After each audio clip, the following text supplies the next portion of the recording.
ಇವತ್ತು ರಾಜ್ಯದಲ್ಲಿ ಕಾಂಗ್ರೆಸ್ ಸರ್ಕಾರ ಬಂದ ನಂತರ ಚುನಾವಣೆ ಸಂದರ್ಭದಲ್ಲಿ 5 ಗ್ಯಾರಂಟಿಗಳನ್ನು ಘೋಷಣೆ ಮಾಡಿ ಅದನ್ನು ಅನುಷ್ಠಾನ ಮಾಡುವಂಥ ಪ್ರಯತ್ನ ಇವತ್ತು ಕಾಂಗ್ರೆಸ್ ಸರ್ಕಾರ ಮಾಡ್ತಾ ಇದೆ. ಆದರೆ ಈ ಪ್ರಯತ್ನಗಳು ಸಂಪೂರ್ಣವಾಗಿ ವಿಫಲ ಆಗ್ತಾ ಇರುವಂಥ ಸಂದರ್ಭದಲ್ಲಿ ಕಾಂಗ್ರೆಸ್ ಸರ್ಕಾರಕ್ಕೆ ಜನರು ಬಹಳ ದೊಡ್ಡ ರೀತಿಯಲ್ಲಿ ಆಕ್ರೋಶವನ್ನು ವ್ಯಕ್ತಪಡಿಸುವಂಥ ವಿಚಾರಗಳು ನಮ್ಮೆಲ್ಲರ ಗಮನಕ್ಕೆ ಬರ್ತಾ ಇದೆ. ತಮ್ಮ 5 ಗ್ಯಾರಂಟಿಗಳನ್ನು ಅನುಷ್ಠಾನ ಮಾಡಬೇಕು, ಸರ್ಕಾರದಲ್ಲಿ ಹಣದ ಕೊರತೆ ಇದೆ, ಅದಕ್ಕಾಗಿ ಹಲವಾರು ಆರ್ಥಿಕವಾಗಿ ಸರ್ಕಾರಕ್ಕೆ ಶಕ್ತಿ ಕೊಡಬೇಕು ಅಂತ ಹೇಳೋದ್ರ ದೃಷ್ಟಿಯಲ್ಲಿ ಅಧಿಕಾರಕ್ಕೆ ಬಂದ ಕೂಡಲೇ ಲ್ಯಾಂಡ್ ರಿಜಿಸ್ಟ್ರೇಷನ್ ರೇಟನ್ನು ಜಾಸ್ತಿ ಮಾಡಿದ್ರಿ, ವಾಹನದ ನೋಂದಣಿ ರಿಜಿಸ್ಟ್ರೇಷನ್ ಅನ್ನ ದರವನ್ನು ಜಾಸ್ತಿ ಮಾಡಿದ್ರು, ಹಾಲಿನ ದರವನ್ನು ಕೂಡ ಜಾಸ್ತಿ ಮಾಡಿದ್ರು, ಅಬಕಾರಿ ಸುಂಕವನ್ನು ಕೂಡ ಜಾಸ್ತಿ ಮಾಡಿದ್ರು. ಇದೆಲ್ಲವೂ ಜಾಸ್ತಿ ಆಗ್ತಾ ಇರುವಂಥ ಸಂದರ್ಭದಲ್ಲಿ ಭ್ರಷ್ಟಾಚಾರವು ಕೂಡ ಅತಿರೇಕವಾಗಿ ಜಾಸ್ತಿ ಆದದ್ದು ನಾವು ಕಾಣ್ತಾ ಇದ್ದೇವೆ. ಇವತ್ತು ಭ್ರಷ್ಟಾಚಾರ ಎಷ್ಟರ ಮಟ್ಟಿಗೆ ನಮ್ಮ ಕಣ್ಣಿಗೆ ಕಾಣ್ತಾ ಇದೆ ಅಂತ ಹೇಳಿದ್ರೆ, ಕಾಂಗ್ರೆಸ್ ಪಕ್ಷದ ನಾಯಕರ ಪ್ರಮುಖರ ಮನೆಯಲ್ಲಿ 100 ಕೋಟಿ ಆದಾಯ ತೆರಿಗೆ ಇಲಾಖೆ ಇವತ್ತು ರೈಡ್ ಮೂಲಕ ಅದನ್ನು ಸಂಗ್ರಹಿಸುವುದು ನಾವು ಕಾಣಿದ್ದೇವೆ. ಇವತ್ತು ಬೇರೆ ಬೇರೆ ಸಂದರ್ಭದಲ್ಲಿ ಕಾಂಟ್ರಾಕ್ಟರ್ ಸಂಘದ ಅಧ್ಯಕ್ಷರು ಮತ್ತು ಪದಾಧಿಕಾರಿಗಳು ಕಾಂಟ್ರಾಕ್ಟ್ಗಳ ನಮ್ಮ ಹಣಗಳನ್ನು ಬಿಡುಗಡೆ ಮಾಡಿ ಅಂತ ಹೇಳುವಂಥ ಕಣ್ಣೀರು ಹಾಕ್ತಾ ಇರುವಂಥದ್ದು ನಾವು ಕಾಣ್ತಾ ಇದ್ದೇವೆ. ಒಂದು ಭ್ರಷ್ಟಾಚಾರ ಇವತ್ತು ಮಾಧ್ಯಮದಲ್ಲಿ ಕ್ಯೂನಿಕ್ ಸಂಸ್ಥೆ MD ಸಿಕ್ಕಿಬಿದ್ದು ಅಮಾನತಾಗಿದ್ದು ನಾವು ಕಾಣ್ತಾ ಇದ್ದೇವೆ. ಟಿವಿಯಲ್ಲಿ ನಾವು ನೋಡ್ತಾ ಇರುವಂಥದ್ದು ಅವರಿಗೆ 12%ರಿಂದ 15% ಭ್ರಷ್ಟಾಚಾರ ಮಾಡ್ತಾ ಇದ್ರು. ಹಾಗಿರುವಾಗ ಇದು ಯಾರ್ಯಾರ ಪಾಲು ಎಷ್ಟೆಷ್ಟು ಸಿಗ್ತಾ ಇತ್ತು, ಯಾವ ಕಾಂಗ್ರೆಸ್ ಪಾರ್ಟಿಯ ನಾಯಕರಿಗೆ ಎಷ್ಟೆಷ್ಟು ಸಂದಾಯ ಆಗ್ತಾ ಇತ್ತು, ಇದು ಕೇವಲ ಆ ಕ್ಯೂನಿಕ್ಸ್ನ MDಯೇ ಇವತ್ತು ಹೇಳಬೇಕಾದಂಥ ಅನಿವಾರ್ಯತೆ ಇದೆ. ಇವತ್ತು ಭ್ರಷ್ಟಾಚಾರ ಹೆಚ್ಚಾದದ್ದಲ್ಲದೆ ಎಲ್ಲ ರೀತಿಯ ಸುಂಕವನ್ನು ಹೆಚ್ಚು ಮಾಡಿದ್ದಲ್ಲದೆ ಕೊನೆಯದಾಗಿ ಗ್ಯಾರಂಟಿಗಳನ್ನು ಯಶಸ್ವಿಯಾಗಿ ಅನುಷ್ಠಾನ ಮಾಡಲಿಕ್ಕಾಗಿಲ್ಲ. ಇವತ್ತು ನಾವು ಈ ಸುಂಕವನ್ನು ಟ್ಯಾಕ್ಸನ್ನು ದರವನ್ನು ಹೆಚ್ಚು ಮಾಡುವಂಥದ್ದು ನಮ್ಮ ಗ್ಯಾರಂಟಿಯನ್ನು ಅನುಷ್ಠಾನ ಮಾಡಲಿಕ್ಕೆ ಅಂತ ಹೇಳೋದು ನೀವು ಹೇಳ್ತಾ ಇದ್ರಿ. ಆದರೆ ಸುಂಕ ಮತ್ತು ದರವನ್ನು ಟ್ಯಾಕ್ಸನ್ನು ಹೆಚ್ಚು ಮಾಡಿದ್ರಿ, ಆ ಹಣವನ್ನು ನೀವು ವಸೂಲಿ ಮಾಡ್ತಾ ಇದ್ರಿ, ಅದು ಸರಿಯಾಗಿ ಗ್ಯಾರಂಟಿಗಳನ್ನು ಕೊಡ್ತಾ ಇಲ್ಲ. ಹಾಗಿರುವಾಗ ಈ ಹಣ ಎಲ್ಲ ಹೋಗ್ತಾ ಇದೆ, ಅಭಿವೃದ್ಧಿಗೂ ಕೂಡ ಒಂದು ಬಿಡಿ ಕಾಸು ನೀವು ಬಿಡುಗಡೆ ಮಾಡ್ತಾ ಇಲ್ಲ. ಹಾಗಾಗಿ ಇವತ್ತು ಕಾಂಗ್ರೆಸ್ ಸರ್ಕಾರ ದಿಕ್ಕು ತಪ್ಪಿದೆ ಅಂತ ಹೇಳುವಂಥದ್ದು ಸ್ಪಷ್ಟವಾಗಿ ಹೇಳಲಿಕ್ಕೆ ಬಯಸ್ತಾ ಇದ್ದೇನೆ.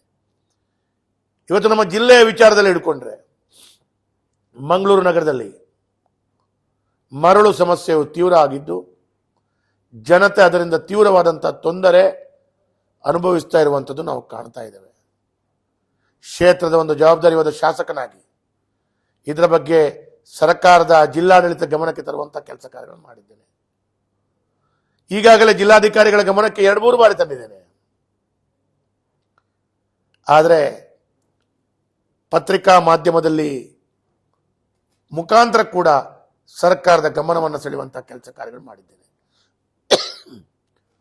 ಆದರೆ ಇವತ್ತು ಕಾಂಗ್ರೆಸ್ ಸರ್ಕಾರ, ಕಾಂಗ್ರೆಸ್ ನಾಯಕರು ಈ ಮರಳಿನ ವಿಚಾರದಲ್ಲಿ ತಾವು ತಪ್ಪು ಮಾಡಿದ್ದಾರೆ ಅಂತ ಹೇಳುವಂಥದ್ದನ್ನ ಒಪ್ಪಿಕೊಳ್ಳುವಂಥದ್ದು ಅಥವಾ ಅವರ ಮನಸ್ಸಿಗೆ ಗೊತ್ತಾಗುವಂಥದ್ದನ್ನು ಮನಗಂಡಾಗ ಇವತ್ತು ಆಡಳಿತ ಪಕ್ಷದಲ್ಲಿ ಇದ್ದುಕೊಂಡು ಹಿಂದೆ BJP ಸರ್ಕಾರ ಏನು ಮಾಡಿತ್ತು ಅಂತ ಹೇಳುವಂಥ ಕೇಳುವಂಥ ಪ್ರಶ್ನೆಯನ್ನು ಕೇಳುವಂಥ ಒಂದು ಕೆಲಸ ಕಾರ್ಯಗಳು ಮಾಡ್ತಾ ಇದ್ದಾರೆ.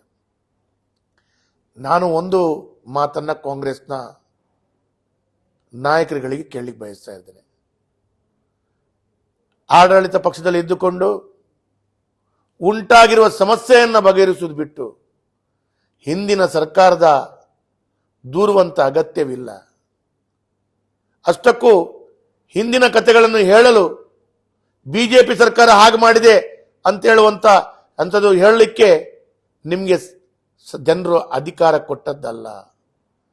ಜನರು ಅಧಿಕಾರ ಕೊಟ್ಟದ್ದು ಈ ಸಮಸ್ಯೆಗಳನ್ನು ಬಗೆಹರಿಸಿಕೊಳ್ಳಿ ಅಂತ ಹೇಳುವಂಥದ್ದನ್ನ ನಿಮಗೆ ಅವಕಾಶ ಕೊಟ್ಟದ್ದು.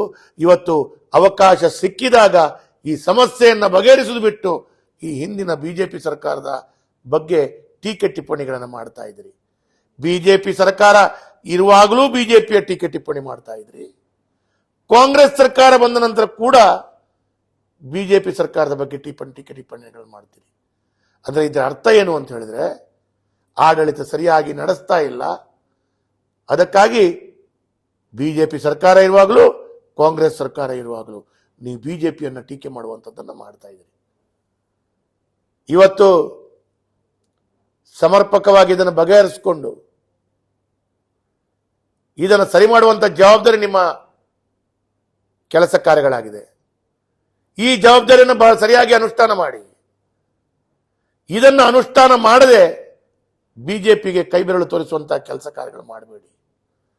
ಇವತ್ತು ಒಂದು ಪ್ರಶ್ನೆಯನ್ನು ನಿಮಗೆ ಕೇಳ್ತೇನೆ.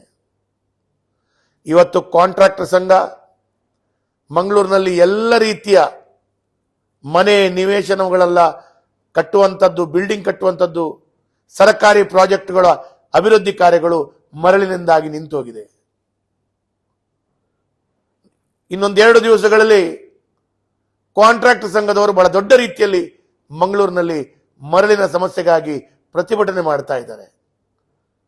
ಒಂದು ಪ್ರಶ್ನೆ ಉತ್ತರಿಸಿ. ಕಾಂಗ್ರೆಸ್ ಸರ್ಕಾರ ಆಡಳಿತ ಬಂದ 6 ತಿಂಗಳಾಯಿತು. ಯಾವುದೇ ಒಂದು ಕಾಂಗ್ರೆಸ್ಸಿನ ಜನಪ್ರತಿನಿಧಿ, ಉಸ್ತುವಾರಿ ಸಚಿವರಾಗಲಿ ಜಿಲ್ಲೆಯ ಮರಳಿನ ಸಮಸ್ಯೆ ಬಗ್ಗೆ ಸೌಜನ್ಯಕ್ಕಾದರೂ ಒಂದೇ ಒಂದು ಸಭೆಯನ್ನ ನಡೆಸಿದಂತ ಆ ಸಭೆಯ ದಾಖಲೆಗಳನ್ನು ಬಿಡುಗಡೆ ಮಾಡಿ ಉದಾಹರಣೆ ಕೊಡಿ.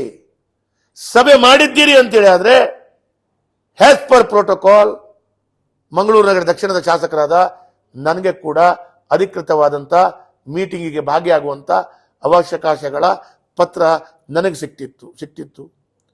ಇವತ್ತಿನ ತನಕ ಯಾವುದೇ ಒಂದು ಪತ್ರಗಳು ನನ್ನ ಕೈಗೆ ಸಿಕ್ಕಿಲ್ಲ.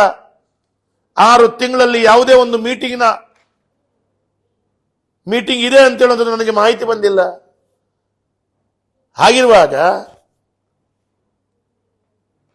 ಮಂತ್ರಿಗಳು, ಜನಪ್ರತಿನಿಧಿಗಳು ಎಲ್ಲರೂ ಸೇರಿಕೊಂಡು ಬಗೆಹರಿಸಬೇಕಾದಂತ ಜವಾಬ್ದಾರಿಯಲ್ಲಿ ಒಂದೇ ಒಂದು ಮೀಟಿಂಗ್ ಕಳೆದ 6 ತಿಂಗಳಲ್ಲಿ ನಮ್ಮ ಜಿಲ್ಲೆಗಳಲ್ಲಿ ಮಾಡದೇ ಇದ್ದದ್ದು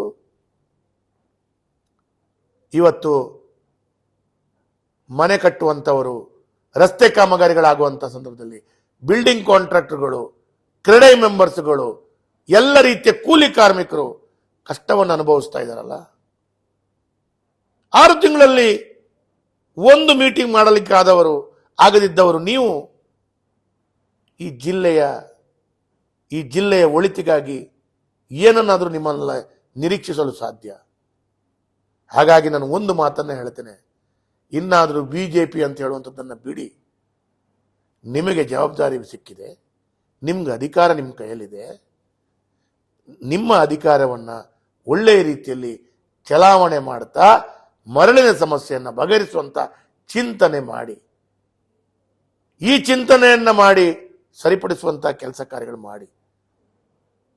ದಯವಿಟ್ಟು ಬಿಜೆಪಿಯವರ ಮೇಲೆ ಗೂಬೆ ಕೂರಿಸುವಂತ ಕೆಲಸ ಕಾರ್ಯಗಳು ಮಾಡಬೇಡಿ. ಜನರು ಒಪ್ಪಲ್ಲ.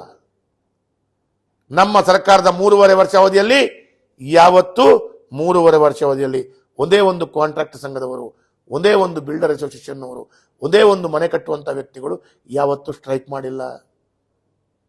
ನಿಮ್ಮ ಸರ್ಕಾರ ಬಂದ 6 ತಿಂಗಳಲ್ಲಿ ಸ್ಟ್ರೈಕ್ ಮಾಡ್ತಾ ಇದ್ದಾರೆ.